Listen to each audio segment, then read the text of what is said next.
So when I first came to Costa Rica, I was really anxious just in general. I had never been outside of the country on my own before, and I was really concerned because I'm a disorganized person that I was going to end up in Costa Rica without any of my ID, not being able to speak Spanish very well, and I wasn't sure how I was going to be able to handle that situation. When I first arrived, I was really overwhelmed, and I wasn't expecting this. This was kind of a surprise, but I was so overwhelmed with the idea of I'm living in France. You know, I'm not vacationing, I'm not a tourist, I am a citizen here.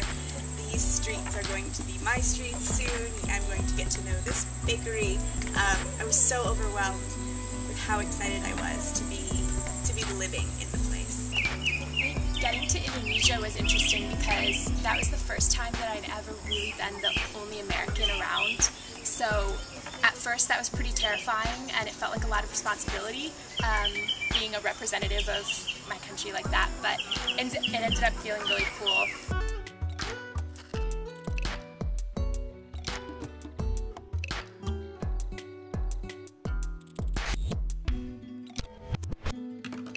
The thing I had said before about how the family is much more involved in your work life and also your love life.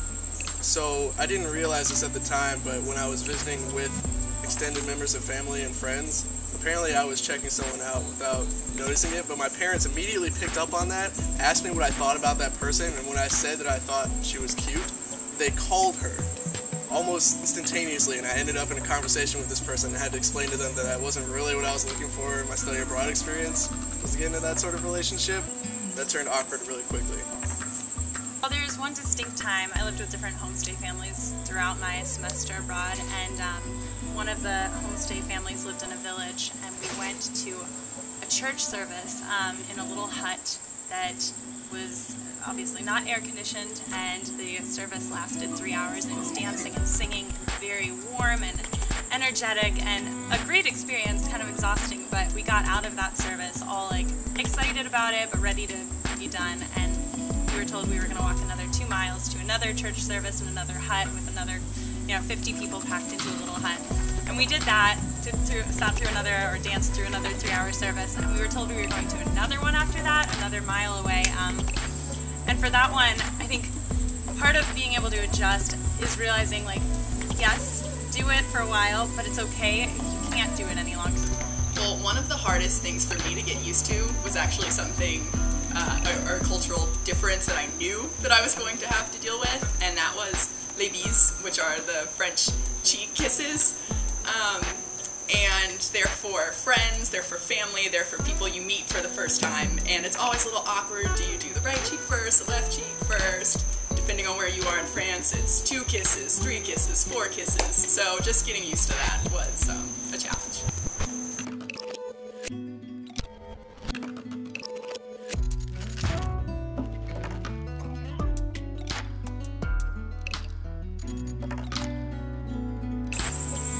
I feel like the piece of advice I would give is just don't hide in your room. Don't surround yourself just with the people from your program who might be from the States.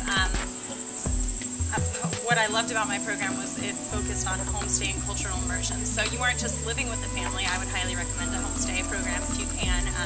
But you were also learning the language, which is a great way to connect with the people around you, and then applying the language in a village or going into the marketplace and talking with the people, bartering in their language, and that's just, yeah, such a great way to actually get in there and learn the culture and be a part of it. It's important to just not be afraid and really sort of put yourself out there. And aside from that, I would suggest really trying to get to know your neighborhood.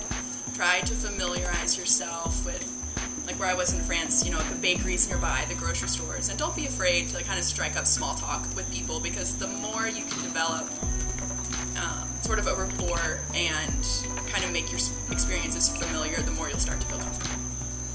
So be open-minded and don't be afraid of trying new things, because like one thing that I figured out in Germany is sometimes I thought I don't like eating any meat and I wasn't going to try anything. But when I went to Germany, everyone's like, you should try this, you should try that. And I did try a little bit of everything, and something just became my new favorite kind of meat. And it's just be open-minded of trying all the new things that you will encounter in a different country.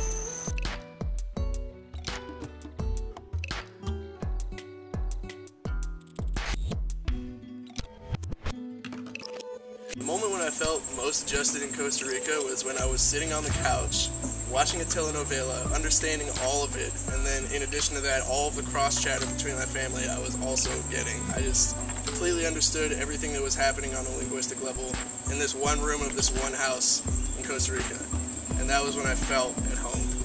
My sisters were dancing, showing me a Zulu dance that they learned at some point, and I decided to just stand up and try and dance with them. And I think that was a surprise to them. It was a surprise to me that I was actually going to try and do it instead of just, staying by myself and not taking that risk. Someone told me before going to France is that you know you're fluent when you can make a joke in the second language. So it was probably not until a month in at my homestay family I said something at the dinner table, and my host mom laughed really hard at it, and it was this like light bulb moment of like, I finally I'm one step closer to fluency. I can make jokes in the language.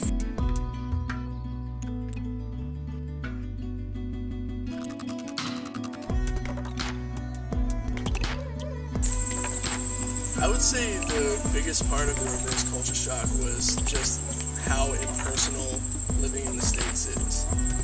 When you're in Costa Rica, you go to the same market, everyone knows each other, and everyone is on a last name basis.